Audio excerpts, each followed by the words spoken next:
Next, we have special permit and site plan review. The applicant Beekman Enterprises LLC is proposing the construction of a 32 residential units within a 3-story multifamily building with an underground parking garage at the location of 7 Beekman Street within the residential RC zoning district. This is opening of the hearing. This.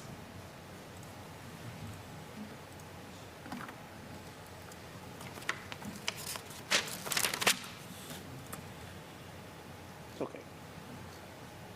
Good evening.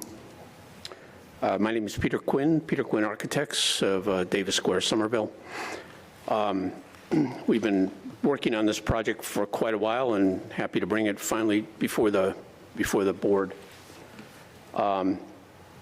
Just to give you a little bit of background, you know, this was the site of the Nolan School that burned down in 2019, tragically. There were 22 condominiums in that building. It had been converted from the school some years before. So the applicant, our client, has bought the site with all the condominium deeds, and is available, you know, now. It is available now to develop in one way or the other. Also, just as a footnote, the zoning map has this lot incorrectly designated. I think it's RB, but the building inspector pointed out that it is in fact RC. So it does allow multifamily development on the site.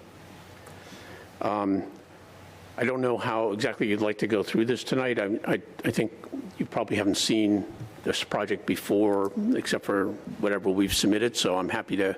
We have a lot of new members who have Yes. not seen the project. Excellent. So. Yes. Okay. Last thing I want to do is bore you, although No, I've tried this is to. like brand new, open hearing, all new. Excellent. Good to know. Popcorn will be served, and we'll move through. So here's our site. This is right after the fire. Thanks for bringing this up. To the left of the site is a park. I forget the name of it just at this moment. I'm sure a lot of people remember it. It's actually elevated about 4 feet above the grade of the old school's parking lot. This site, the Beekman 7 site, actually has quite a bit of grade in it. From this left-hand corner all the way down to Salem Street is about, I want to say about 9 feet of grade. So it's quite a bit to handle with a building. It also originally was a big square building. It was about 9,500 square feet, more or less, in footprint. Our proposed building is a little larger than that, but we're also less square. Originally, the building sat to the Salem Street neighbor behind it, right on the property line.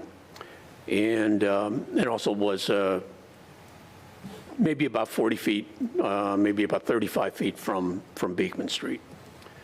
If we could go on to the drawings, I'll take you through them. Just bear with me for 1 second. Yeah, sure, no problem, no problem. Yeah. We'll start here. No, actually, the site plan, which is another two sheets. There we go. Oh, you want the floor plans? No, just go up one. There's a kind of a colored site plan. The previous building had 22 units, 22, that's correct. and you're proposing 32. Yeah. And actually, I don't have a pointer, but there's you can see a blue square superimposed on our rectangle. That's the original school building. So you can see how it sits right at the property line in that side. Now, we're laying this out as a simple double-loaded corridor, but we have tried to address a lot of scale issues by introducing a front porch, which you'll see in a minute, and a patio and a nice landscape area around the front. Want to make this feel very neighborly. We've also broken the parking into separate lots. This will be most likely an apartment building, so there'll be an assignment of spaces, and each of these lots is less than 10. I think in total there are 16 spaces between them, and there are handicap spaces with adequate access into the front entry. Everything is handicapped accessible in this building. all levels, all parking. The entire site is landscaped around it with some nice trees and shrubs to be developed more with a planning plan. I'm sure that'll be reviewed by staff. We also dealt with the grades here by terracing everything on the right-hand side, as you'll see in a minute, down to Salem Street, so that these two parking lots are on a lower gradient, not as steep as the original site, in order to be able to provide handicap access into the front of the building. If we could go back up to I think the slide right above this, that'd be great. Boop. Sorry, I'm all over the place. I'm looking at different things than you guys are, so I gotta, I'm catching on to that, yeah. So, here's our view of the building from the bird's eye. And what you're seeing on the left-hand side going up the hill is Beekman, and then across to the right is Salem Street. You can see that we have terrace there, our effort to create a little bit more level entry and parking area along Beekman, and then Salem Street comes down. Most of the houses on Salem Street actually have this kind of raised front. There's actually a beautiful granite curb that's about 18 inches high that we're going to try to keep. It doesn't necessarily show up in this, but as we develop this, that will stay in the drawings. And so what you see there on Salem Street is a garage door, because we're able to use the slope of the site in order to get into an underground garage, which parks about 28 cars, including handicap access.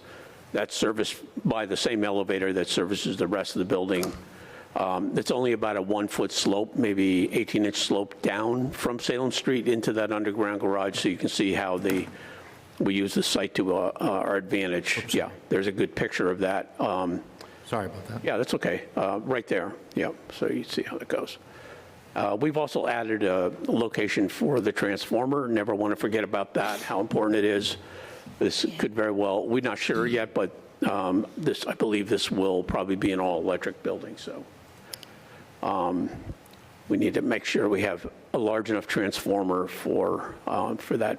I see that's going to have to be evaluated. I would think that should actually go on the opposite side of the building towards the park instead of facing all the residences and things on Salem Street. Sure, yeah, that's fine. The electric room is right behind it, just as an aside. But, we have not conferred yet with NSTAR to Unitil. Central Power. So the building itself is a 3-story building. They are more or less identical on all levels, although on the 3rd floor we've put the units inside a mansard, so it slightly reduces the size of those units. And then we brought this entry porch and kind of reminiscent of a tower to the front of the site, front of the building. The underside of that is a portico, greeting people, providing a little cover, a place to sit. And then the ground floor has these recessed porches that allow people to have a little outdoor space on the ground. If we could go, let's see, up one, that would be great. Yeah. So these are some more views from different angles at eye level. You can see those recessed porches for the units on the left-hand side and then on the right-hand side as well.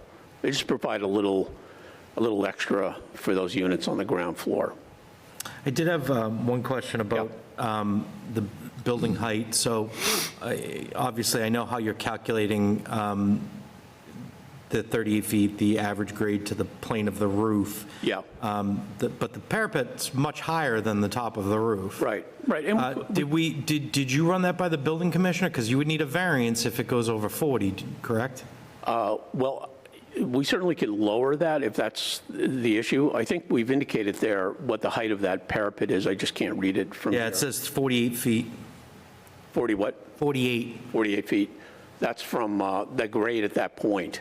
But from average grade, I think it's actually much less than that because of the, but I On don't the believe. left-hand side, you have 39 and a half. Yeah, exactly. So I don't believe the parapet height is the measure of the building height.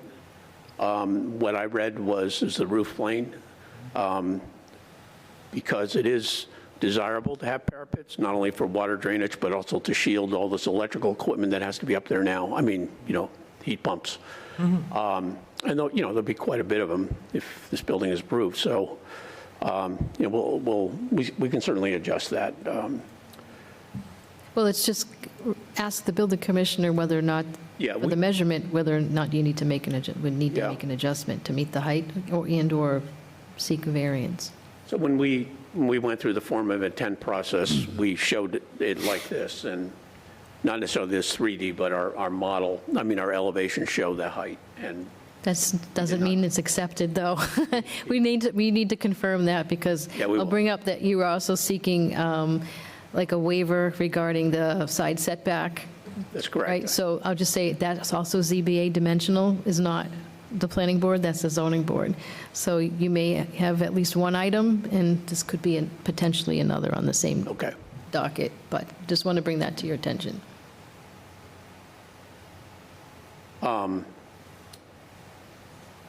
Okay, so I thought the planning board had discretion on some waivers of various. We do on some, and that was the density for multifamily. Right. We don't have it for setbacks that is for an existing building, a non-conforming existing structure, not a new structure. You're talking, you have to meet all the dimensional requirements. If you don't, you need to seek a variance for that.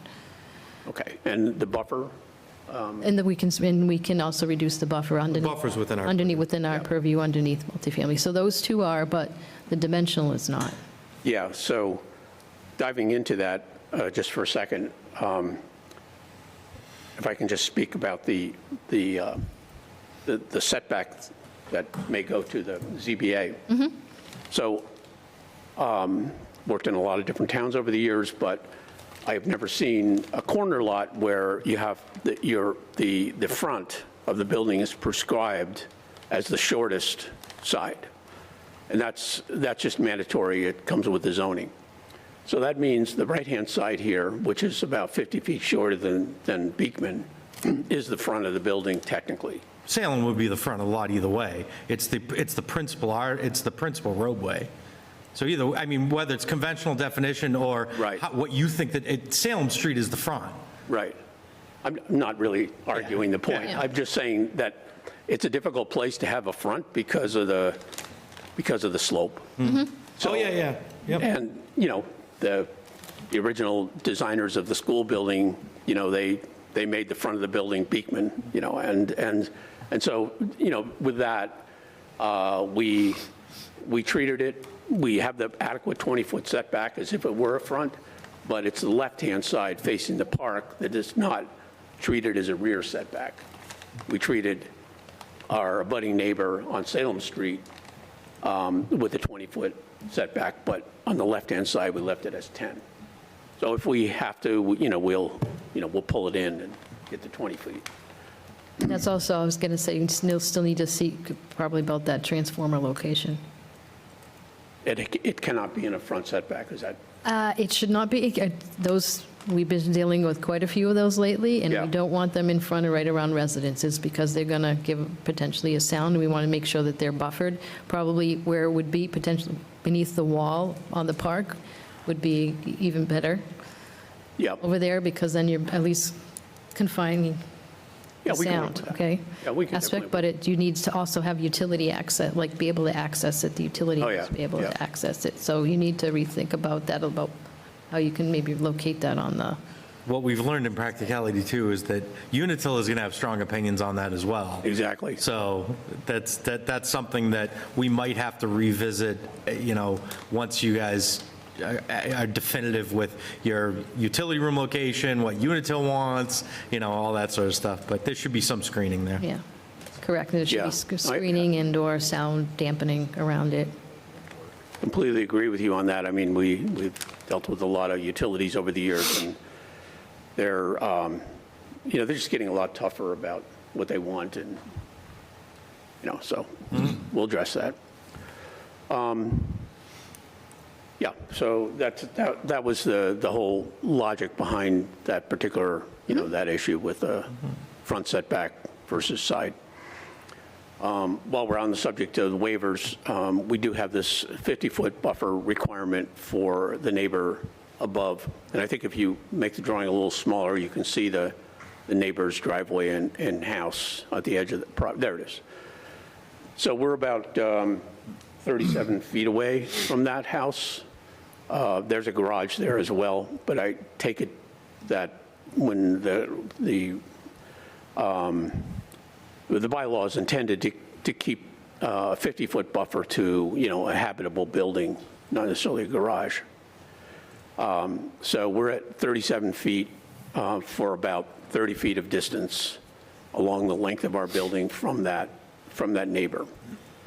Now, we did present this to the neighbor, and we had a long conversation with him. Our owner chatted with him on several occasions, and he seemed generally positive to the development. He was quite happy about how much landscaping he was going to get between our building and his, and there really was no overt objection to the project.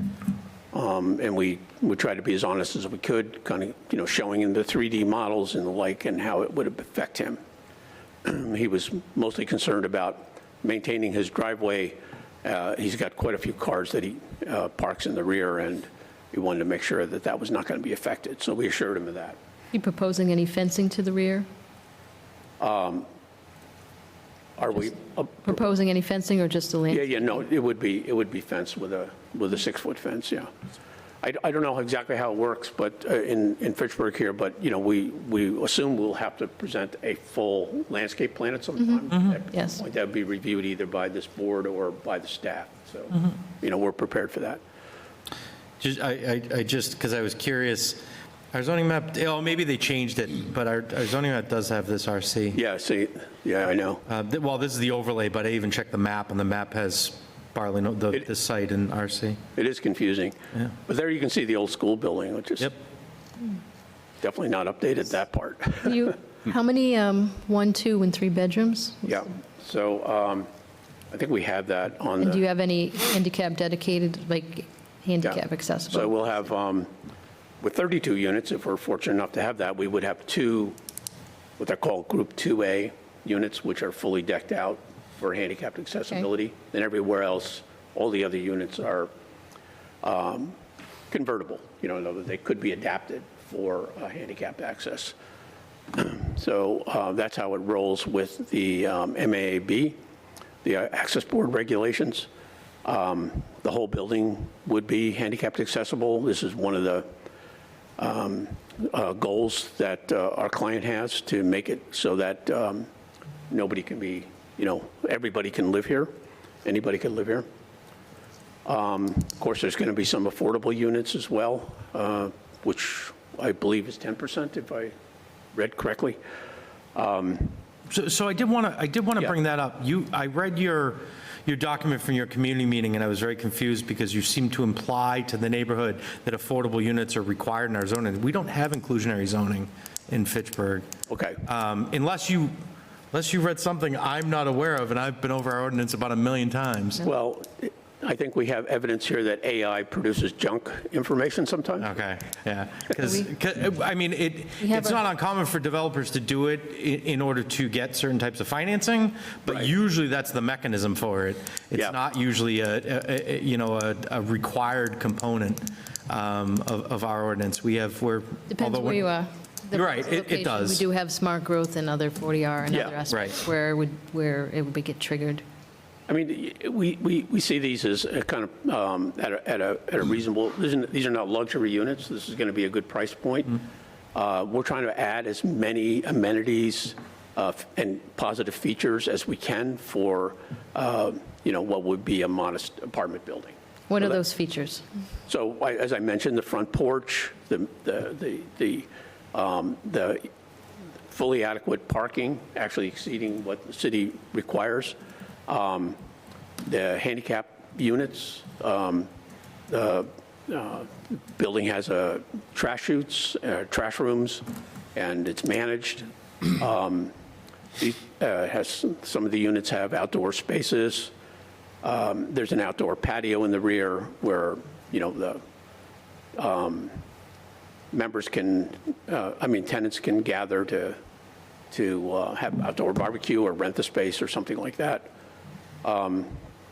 There's a nice living room in the front as you enter with a mail room, package area that'll be developed a little bit.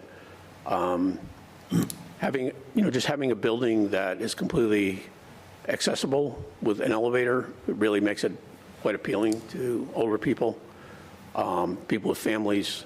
We have a whole range of unit types from studios to 3 bedrooms, which gives a lot of options. While you're on that, because I didn't hear the answer to Paula's question, what is the makeup of unit counts? It is. I did see them each floor plan, I just didn't count them all. It is. I think have it's that on in the front of me. cover. It's, Ryan Proctor, Dillis, and Roy. Yeah. So we have 18 one-bed, 11 two-beds, and 3 three-beds.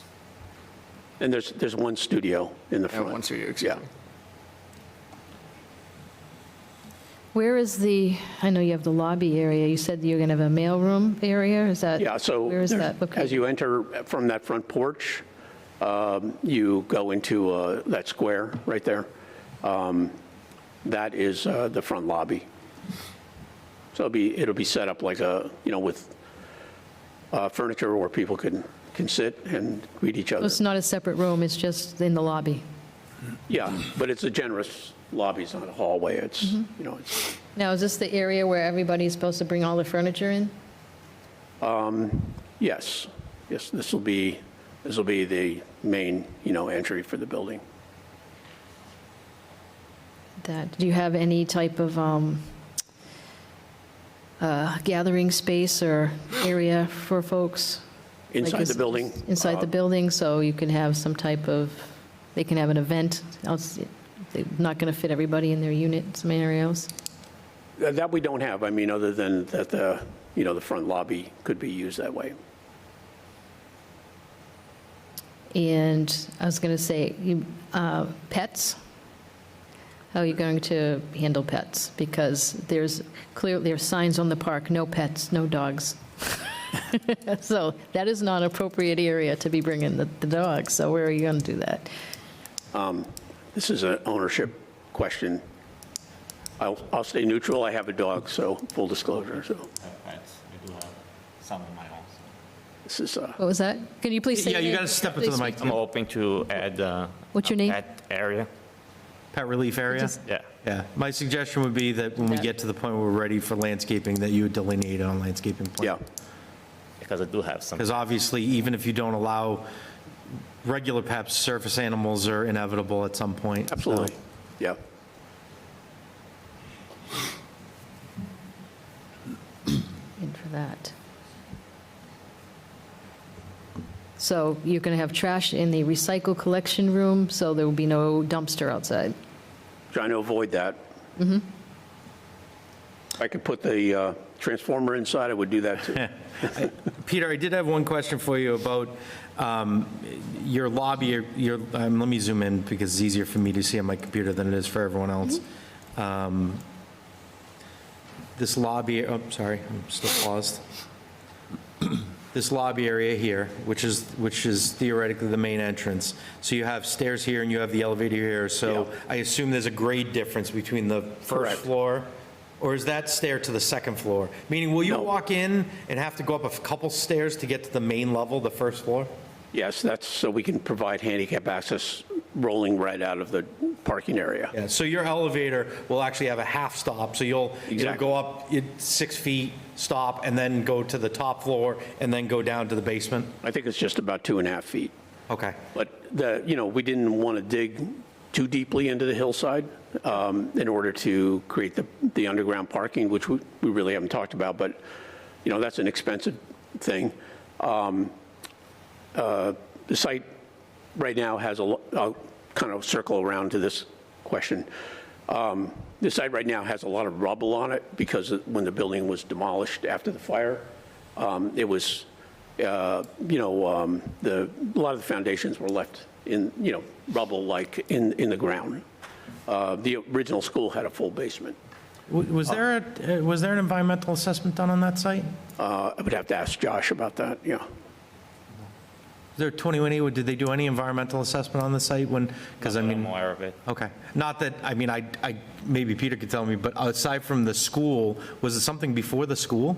No. Okay, so it was a school, so, okay, so we theoretically, other than asbestos and whatnot, we don't have any other, hopefully, any other hazards. I think the school was Hopefully not. built in, I think I read somewhere like 1907 or something like that, so got some history. Yeah, so we're up a couple feet. Actually, that is it provides a little bit of separation from the parking in front of the building and makes the lobby a little more special, I think, to have it lower. Yeah, so you can either go upstairs or you can take the elevator up to the.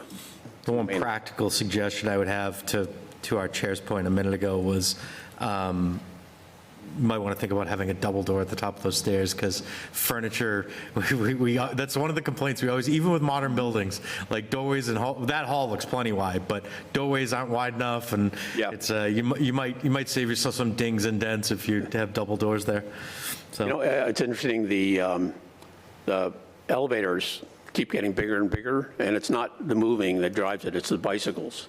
So in a lot of buildings that we do, we have to have or stretchers requirement. And so you end up with a elevator that you can pretty much move in, but, landlords don't love them. Yeah, and I see that like the egress for the elevator are opposite, but if you're going to bring something in and then kind of shift it out the door, now you have to shift it on the other side of the elevator Yeah. to get it out. That is not uncommon. So I don't think that's, look Yeah. at that configuration. No, it's not uncommon, and I think we probably need to think through all those doors there a little better, but, this is a drafting exercise at this. right, that's the Yeah. fine tuning. And even that, it's not a permanent condition, the door width, it's just a comment. I mean, we typically hire, an elevator consultant to Yeah. help us through all that and make sure everything's working right, so. Yep. And for that, so this is a public hearing, so we are going to take some public comment. And before I do that, does any board members have any questions for the applicant at this time? I have a couple items for DPW engineering. So just mostly related to the driveway and sidewalks around the facility. So those existing driveways are going to have to be closed up with new granite curb since all the driveways are being relocated. So is that something that would be included I'm going to let or designed? Ryan Proctor from Dilson Royce Yeah, at that point. that seems to be a pretty common request with other projects we permitted, so that's something we're open to doing. And then the sidewalks around the facility, since where the existing access is and then the driveways, are the sidewalks going to be repaired or anything to give a better frontage to the building? So we did talk about that as well. A large portion of it will be just given the nature of where we're proposing the driveways. It's concrete, I believe, it has granite curbing all around. It's concrete Yep, on. concrete on Beekman, I think it's HMA on I think so. On Salem, if I Salem. recall correctly. Correct. So if you desired us to do a similar material, we're happy to do that. I think it would just make sense to match the existing, so if it's the same feel of the corridor. And while we're on the subject, this is that granite I mentioned before that creates a curb that we'd like to keep that because it's, We'd also be looking at ramps at that intersection, so. That was my the next corners and point. Crossings, yes. Like a ramp on that Yeah. corner, and then you guys are probably well aware of the rule, whenever you touch like one corner, you have to do the reciprocal corner as well. I have seen that before, yeah. Yeah. Yeah. So we want to see ramp at the corners, and I would also bring up a crosswalk potential for, Because there's a lot of opportunity for people to walk. Since you have the church right there, you got some other facilities down the road that's, especially, I don't know, if elderly live there, they're going to walk to the church. It's going Right. to be a common route that people take. Yep. Okay, understood. also just want to say, as a footnote, the church would kindly let us use their facility for a neighborhood meeting. And then the last thing I had is actually related to some of the stormwater mitigations on the property. We want to pull those up. Sheet C 4.0 of the civil plans, if you have those, Paul. Yep, just bear with me one Yep, second. yep, thank you. Civil plans, let's see. And then additionally, Salem Street will get repaved at some point in time, so it's all about coordinating any utilities and other aspects, connections without So taking up. Salem was scheduled for this year, but we have other utility work that it's going to make it too much of a headache to try to coordinate it with it. So if Unitil gets their work done or any of the other stuff happens, there's an opportunity for Salem to be paved. So just want to bring up to the applicant, there's that also in the mix. Ryan, which page did you want? C 4.0, the fourth page. Yep.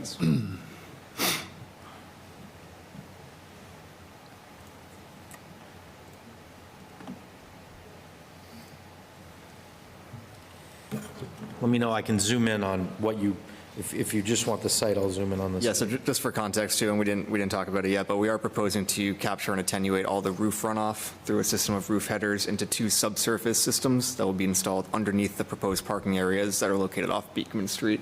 Those are those dashed rectangle grids, if you will, underneath the parking areas. So the one thing I was going to bring up is it's probably in the best interest to have some way to have an overflow in the event, because this area, as you know, what was that, like 2022? There was like a heavy 3-inch per hour rain event. Oh, yeah, yep. And just in case it gets to capacity, that it can overflow into the city's drainage system. Okay. Yep, we did receive that comment. I Okay, think it's good. easy enough to throw a drain manhole on either side of it and. Yeah, provide yeah, and just tie it in. I believe we have a manhole right on Salem Street. Yep. There's a manhole right with a grate on the corner. Have you done any perk tests or anything to see what the infiltration rate is yet, or? We haven't dug on this site. The surrounding soils, per the USDA soil map, are all well-drained soils. Okay. I just know, given all the hills in the city, especially this area, like, I guess that'll come up in another discussion tonight, probably. Yep. A lot of water. Yeah, understood. Yep. So yeah, we do not object to that. Awesome. Thank you. Okay. Thank you, Matt. All right. I'm happy to For the go mo- through any more of Okay. the design if you'd I like. want to have the public come up to speak, so if you're. Yeah, I'll get out of the way. So. You do that? there's Anyone in the audience that would like to speak on this I do matter? have one hand raised virtually. We do have virtually, too. Is there anyone present here that would like to speak on this matter? Oh, okay. I thought we would have someone. So do the We virtual? have someone virtually, yes. Danielle, it's, you just have to unmute yourself and you can speak. Can you hear me? Yes, we can. Yes. Okay, perfect. I'm Daniela Plant. I live at 14 Cliff Street. I've been here in some capacity since I was 7. Family-owned home, seen lots of changes. I personally don't think this neighborhood is designed to handle 32 additional rental apartments, including there will be 14 additional apartments also going in on Salem Street in the old convent. So essentially, we're talking 46 apartments being added to this neighborhood. We are so overrun with non-owner occupied properties. Adding this large apartment complex just further shifts the balance from long-term owners who are invested in maintaining quality, safety, and stability of the neighborhood. I'm not opposed to rental housing, but there needs to be a healthy balance between owner-occupied and rental properties. And I think this neighborhood is already at that, past that balancing point. We have had DEA drug busts. Guess what? They're not owner-occupied, so the owners don't see what's going in and out of those buildings. One was on Beekman and one was on Cliff. The 22 condos that were there before, at least those were condos. So those people had investments in the property in the neighborhood. And he's not going to live there. He's going to say, like the other owners in the neighborhood, they're going to come back, they're going to check their properties. I understand what you're saying, but you're still not seeing what's going in and out of your property. Where is overflow parking? How's the traffic going to flow when we now have 46 apartments? When we met at the neighborhood meeting, which was outside of the church because they didn't let us in, but it was very quick. But how do 44 parking places even allow for a working-class family. Working-class families these days are two parents working, two cars, 32 apartments, you're talking 64 cars. Even if we say 22 of those apartments are two cars, that's 44 cars, plus 10 single units, plus 10, that's still 54 for only 44 parking places. I just don't see how that works. I ran a report on pulled up random police log, 13 days, 11/28 to 12/11. It was 106 pages. I only went through 50 of them. Out of the 50 pages, the police were in this neighborhood 24 times. 32 apartments is just going to add additional strain because they told us at the meeting that it was going to be, they were possibly thinking of doing credit-based. Well, what happens if the people that come to Fitchburg don't meet that credit? We all know what happens. They're going to lower the credit base, and then it's going to be different types of people. I myself, I just think it ends up on the back of the owners that live here and care about the neighborhood when big buildings like this go in. Thank you for your comment, Danielle. Thank you for your time. I appreciate it. Danielle does bring up an interesting point about the density. There were 22 units there previously. It was an existing structure in a condominium.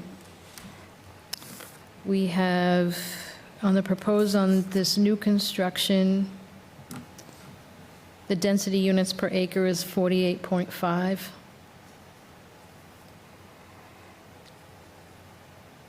Which is a lot higher than what we've ever done for pretty much an existing structure. I mean, for a new structure. We had just did some interest on Fairmount Street, but that had separate parking areas, also affordable and income restricted, and a very large traffic study to support a reduction in parking in that category. Perhaps the most comparable in location and size, new construction, was the corner Summer and, Peter, help me, Summer and Beekman, Summer and Beekman. Beacon Street. That was, how many units was that? I wrote that down. 24 units, and the density per unit per acre is 24. Yeah, it was 1 acre lot. Yes. So this is double that on that. And it went from 22 units to 32 units. So there is a question of about the suitability and, I guess, with the neighborhood, understanding that you need a certain scale in order to make it developable in that fashion, but also that's what was there as an existing building to make it work. Sometimes there has to be a little bit of consideration to make something work with an existing structure, but now it's a blank slate, so it comes down to what's suitable for that neighborhood or that area. There isn't that constraint of that existing structure, so you have a freedom to work with that. And of course, you have your right to propose what you are proposing, and we'll deliberate on that. But that is a concern because it is quite dense. I think we'll be hearing another one this evening where it's only 14 units and they've got 5 visitor parking spaces, also because we don't have public transportation in this proximity. Most of these higher density things, also we have close to public transportation areas or in the downtown area where we can scale a much higher density and less parking. When you get away from that parking consideration becomes much greater on that. So even though it does say you're meeting the minimum for what the code says, it's where it's located.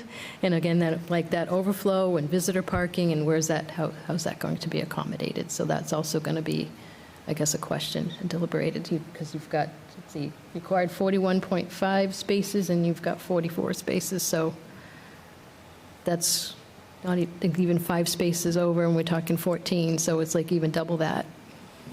I will say, as an additional note too, you had mentioned, and we got to talk about the driveways, but we'll get there in a minute. The question about spaces, you did do more than the minimum, but you still have less spaces per unit than Bartley Nolan did. There were 32 spaces in 22 units. There's about 1.5 spaces a unit. You're at 1.375. So yes, you went above and beyond, but you don't have as much as the prior use that was on that site. Which, and maybe Chris can help us with this. I didn't spend a lot of time there, but I did a lot of appraisal work there. The parking lots were always full. And directly next to that building, there's no parking signs on Beekman Street. So what do you do when the parking lot's full? Can't park on Salem Street, can't park on Beekman Street. What do you do? Right? Do you have a proposal for where you park if your parking lot's full? So, I think this is a kind of an urban design question, a matter of policy for the city. Do you want to create, projects that have lots and lots of parking? Well, but there's no public transit there. Right, this is where we. You don't have access to the train. You don't, Mark probably runs by there, but if they do, it's infrequent. So what would be the alternative? How do you run a shuttle? Like, what's the alternative? Because it's not, you can't walk to the train station like we did for, the properties on Main Street, where you can literally walk to the train station, or, so the problem with neighborhoods like this is, yes, I get it. The answer is always, we need housing, and I'm 100% agreement that you can build, you can have density there. It's just there's a balance there. We need to figure out what is a suitable density and what is a suitable amount of parking. Before we get too far into that conversation, we also have to have a conversation about that, the first driveway. So our code requires driveway be no closer than 50 feet from an intersection. And I was under the impression that our commissioner can waive that, but I was just reading our code, and it says driveways are to be set back 50 feet or more from a street corner, to be measured between the nearest edge of the driveway and the crossroad edge of pavement. At all intersections, and particularly at signalized intersections, drives shall not be approved at street corners by the Commissioner of Public Works. It doesn't say we can waive it. It says at intersections, drive shall not be approved at street corners. So we do need some clarification on that, and maybe we need it from, our team here, to see if that's something we can even do. And if we can do it, we need to have, I already talked to our commissioner, but we need to have in-depth conversations about, is that something we want to do? Because our code does not technically allow that right now. So that means that right-hand driveway cannot exist. So we have that hurdle to figure out. And I'm not saying it's not possible. I'm just saying we need to figure out if it's possible. I don't know the answer to that question. I do know, I think we have met with you folks twice before. The first plan was 23 units. The second plan was 30s-ish. We were in the 40s. 40, okay. And, right, and I know when we met with the 40, I said it was too much. This one we hadn't seen before, so I didn't, unfortunately, I wasn't able to give you input on it. But we do have to have that conversation. We do need to figure out, what makes sense for the neighborhood. I know that the problem here is building parking garages under buildings is incredibly expensive. I've been told by other developers that in and of itself can be cost prohibitive, in even making it work. So that's why I was hoping the original proposal of 20-ish units, similar to Bartley Nolan with a surface parking lot, would have made a lot more sense for everyone, for you, for the neighborhood, for, parking concerns and whatever else. But, that. And that's still a very high density. That's one of the highest density. So even with 22 units, just saying that, I think it brings it down to 33 units per acre.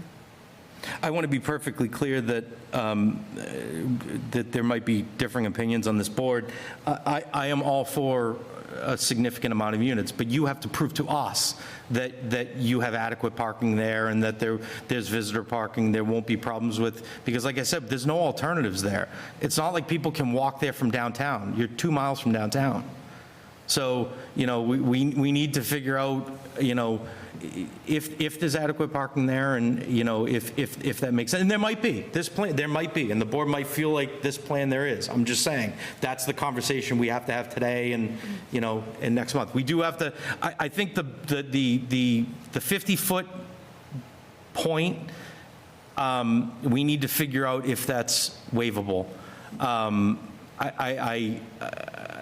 I know many years ago that there were situations where that might have happened, but I don't know if it was done legally, meaning if we had the authority to do it, or if the commissioner has the authority to do it. The way I read our code, they don't, but we need to figure that out. So that's a question we'll have to, between now and next month, we'll have to try and solve on our end too. And I'll talk to the commissioner and try and iron that out, and we might need legal to help too. So, Can I just ask a couple questions about that? So are you asking that a traffic and parking study be done? I'm just saying, you're probably, in order to have a density greater than anything we've ever approved, which is what this site would be for new construction. Yeah. I shouldn't say that. It's the non-downtown, non-Main Street, because we have done sites on Main Street, and especially with building renovations, but non-Main Street properties not near the intermodal or, adequate parking, you explained to us why you think that that's not a problem. Whether that's from an expert of yours that you think, or whether you think you can explain that, I'm just saying there might be some on this board that need to be persuaded. Again, I'm just speaking out loud. This is the early stages. I'm just trying to give you, Yeah, I understand. as much info as we can. So, but you'll hear more from board members. And you have, 11 two-bedroom apartments. So it's making sure that there's enough, that's going to have potentially 2 people in that, not just 1.5. Yeah. In those cases, the actual, it's like, this is what the code is, and it's like, fine, maybe for a smaller scale, when you're going to some larger ones too. Now it's like, how much are these apartments going to rent for? Over $2,000 a month? In some cases, about that. So you're looking at multiple people, not single person, in most cases, particularly these days. So that's like looking where that's coming in, about the affordability pieces of it. But in practicality, they're going to have more people, because they have to share expenses. So that's kind of like, this is what it says, but this is what it's actuality. You're asking for a special permit that's discretionary, so you got to demonstrate that you can meet that criteria. Those are the bars in that practicality of it.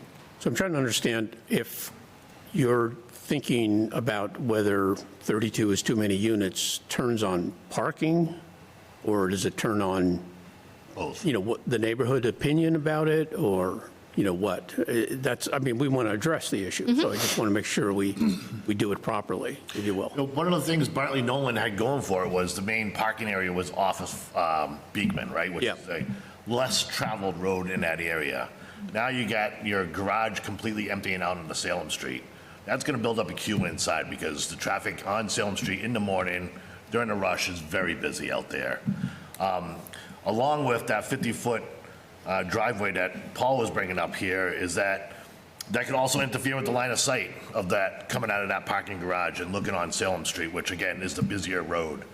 Not to mention, again, back in the day of Bartley Nolan, the parking was always a problem. Like I when I visited somebody there, was parking where the dumpster was, which was not an actual parking spot. And there were many fights over parking spots there. In that lot, I believe we said about 1.5 to 2 spots per unit. And again, it was a battle constantly over when people visited, taking somebody else's spot. There was no real set parking spots, I believe, at the time, but there was a lot of disagreements over who was taking whose spot there. And again, like Beekman Street, I'm pretty sure has no parking signs all the way up it, so we don't even have off-street parking, or on-street parking, I should say, in that area. So it is kind of a concern to go to this density in this area. And then, I get a couple questions on whether or not it's even safe to come off of Beekman when you got people coming out of the garage on Salem, I do have a couple concerns there, but Yeah. not to mention, third floor escape routes, because the person I know had to be rescued out of the third floor window when that place was being burned down, so.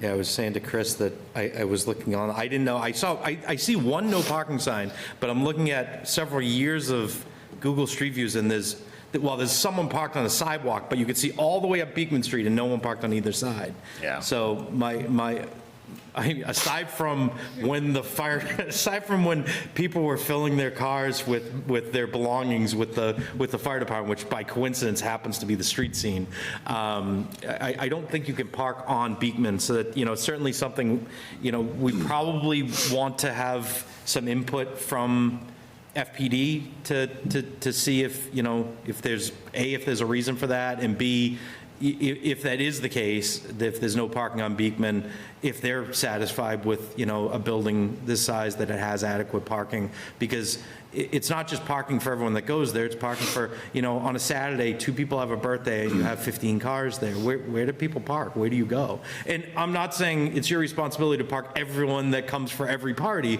but there needs to be some visitor parking accounted for in there. And again, you might have, that might be true with what you have here, but it's something that we need to vet out, so. As well as parking for the park. People Right. go to park. I think we talked about, and I'm park sure has- it's an impossible thing to do, but there is actually a piece of property the city owns between the I know, park and your yeah. building, which would be amazing if you could create a surface parking lot there. Usually transferring that kind of property, especially if it's owned in parks, requires state legislation, which is not easy, but I think that was floated at one point. Well, as you come up Salem Street, there, the general impression is that there are a lot of parking areas. The church has this huge lot across the street. Plus it has parking on the side of it. And then the convent has quite a bit, which I know you, But that's all private parking.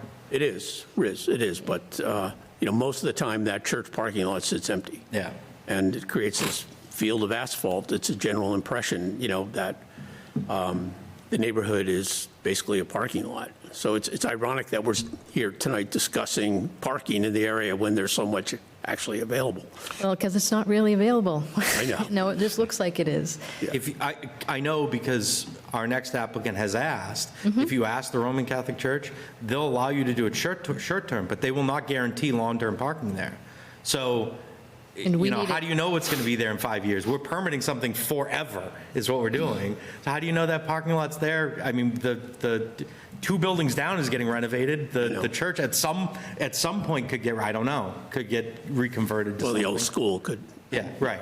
Yeah, the school, obviously, yeah, at some I point. mean, if the school, right, the school itself, and it's like, that's a huge amount of parking area. This building could, go there, potentially. And then you have your parking, or even, plethora of so a parking. lot of this comes down to, based on my experience, such as it is, to management. When tenants come in, they're often a question right off the bat, like, how many spaces can I park?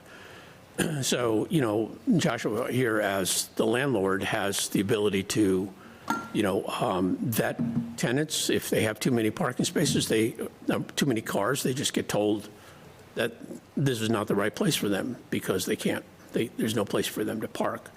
And I'm sure that's something every landlord has to deal with, because there always is a limit. Well, people just park off-site. That's what they do. But you can't park on the street, so, Well, you can't enforce that. yeah. I'm just saying, that you'd call the traffic, police, right, FPD, about parking on the street. You can't, you can't park on the street. It's out of your control. Right. You need right. to provide, so it's like, if you're expecting that you're going to have that many people, you need to provide the parking for that many people. Right, but if Unless you're only parking's not- saying you're going to have one person in a one-bedroom apartment and not 2 people. Well, 2 people does not necessarily equal 2 cars. It will there, but If it's inconvenient for them, they won't take the apartment. I mean, that's just the reality of it. There could be any number of people that actually don't have cars. We're seeing that all over the place. I guess where there's public transportation and other aspects, I don't see that, though, where, I think it would I be don't- beneficial for you to figure out what the MART schedule is too, to let us know how often they're by there, where their stops are. I don't have it off the top of my Yeah. head. How far away, yeah. Yeah, that would probably be, helpful. I assume there's one right near there, but I don't know. So it's, that would probably be a helpful piece of information at a minimum. But yeah, I mean, like I said, it's something we need to take into account, because we hear all the time, or you read articles about, minimizing parking in developments, but 99% of the time, when we're talking about those types of projects, we're talking about projects that have, some sort of infrastructure to people can bike somewhere, or people can, you're within even a mile of the intermodal, which it might be, but I don't know the exact distance. But there's really not, there's really not an alternative. If someone doesn't have a car here, it's, taxi, Uber, if there is Uber, taxi, Uber, or, the MART bus, and that's it. That's the only options they have. So, that would probably be helpful, like I said, at a minimum, to figure that out, and then, Okay. We'll have to figure out, we got to vet that driveway. That's the most important thing, because if you lose those 7 spaces or 8, whatever number it is, then that becomes particularly problematic. So, If we were able to solve these parking and access issues, is a building still too big? I mean, is it even worth the effort for us? And, I guess I'm asking the temperature of the board here. Before we launch into all of that, are we still going to be, okay, you solved the parking problem, but it's still too big a building? I mean, the scale is large. And so it's on that lot. So you're just asking for, again, a lot of density. You're putting the parking under the building, where it probably should be what you can provide adequate for surface parking with visitor spaces, and think about it backwards, about how much parking can you provide on the site. With, again, the visitor and being practical about how many people are actually going to be in those units. It's particularly, again, the affordability these days. Everybody's even having a, roommate. I'd love to see, me personally, and we can, if anyone else wants to step in after me, maybe to give you guys an idea of individual board perspectives. I certainly would need proof that there's public transit that can handle the people that don't have cars, which is fine. Because I think almost all of your tenants are going to have at least one car. And if that is the case, or at least it's going to average more than one car, there's no doubt in my mind that it's going to average well more than one car, especially with 3 3-bedrooms and 11 2-bedrooms. I think I don't have a problem with development, and I don't have a problem. We obviously want to see, we want to see more rental units. We want to see, it helps bring down the cost of everyone else. The more, the more competition you have in the market. Sure. I think it's a great thing. It's just, it's the type of thing where you need to prove, being the planning board, you need to prove to the planning board that this won't cause, a strain on the neighborhood, meaning that the parking can be handled on site, that the demand of the building can be handled on site, that there is some sort of public transit, which, like I said, that's, hopefully an easy exercise to figure that out. And then, I think we need to do some research between now and then, when I say now and then, now in our next meeting, with, Fitchburg Police, to make sure that, that we look at the neighborhood and see, if they have an event here, if they have, if someone has a party and they can't fit on the site, where do they go? And I think it's just a question of, looking around the neighborhood and seeing where there is on-street parking, because I don't think there's a lot. And I think that's, that's a problem. Maybe it's something that needs to be evaluated. I don't know. But there's questions, and it's, I think that's the long and short of it. And then the other aspect of, it's like, do we want more apartments? I'd like to see a bit more balance, because we have a lot of apartments, and like to see more where people can have ownership of residential units. It would be nice to see that. I do like the ADA and accommodations as well, and single floor living for folks too, as well. Just saying, in the larger aspect of things, where we look at multifaceted, serving the general population of the varying degrees there, so. Yep. Yeah. That's where that maybe condo piece was attractive, like previously, though, too. Each location has its forte on things, but. Okay. Speaking as one board member only, and I know you asked for a little bit of a flavor Yeah. of where the board stands. First of all, I think your project is great. I love the looks of the building. I love the fact that it's handicapped accessible with elevators. The underground parking is fantastic. It's a great project, but I think it's crammed into the lot. I personally think that the size and the scope of the project is a little bit more than the neighborhood and the lot can handle. And I would be looking at units possibly in the numbers of the original Bartley Nolan or Salem Street School, and I think that would work a heck of a lot better than what you presented tonight. And that's my personal opinion, one person of the board. Thank you. Does anybody else on the board like to? No, I agree with Peter. You know, I do like the design. I do like the style of the building. It is a lot that could, you know, use redevelopment again.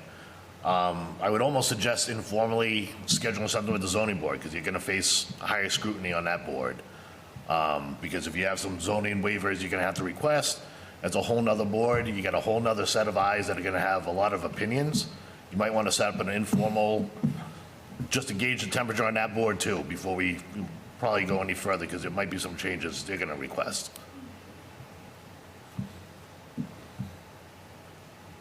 Alex, do you have any comment? Feedback? Nothing for me at the moment. Okay. Anybody else? I think everybody's just about covered it. Okay. Thank you. More questions for us? Yep. Again, it looks like, I mean, the design you did, the architecture is fantastic. It's just trying to make it all work for that location. Yeah, the trouble is, as you make the building smaller, then, you know, we take away the underground parking, we end up with take away the elevator, just have the ground floor handicapped accessible, and, you know, those, I mean, an elevator's $500,000, so how do you spread the cost on 20 units? You just can't. So, you know, it's the reality. It has to pencil out.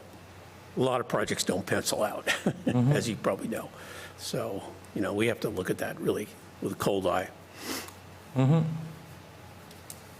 So, Between now and then, like I said, I think at a minimum, we need to figure out that driveway entrance and vet that out internally, if there's a mechanism to allow that.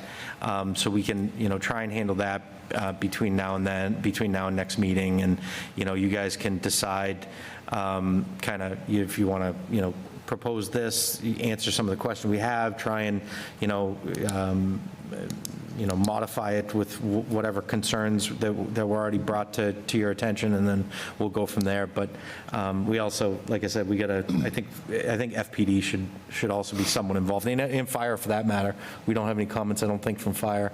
So obviously, it's a new building, so I'm sure they have less concerns, but it's something we should at least get their opinion on, whether they feel they can get all the way around the building, or however they need to do to get to, you know, different portions of the site, because we haven't got input from them, so. I got it. Thank you very much. You're welcome. Really appreciate And your time. Anybody like to make a motion to continue? Make a motion to continue to May.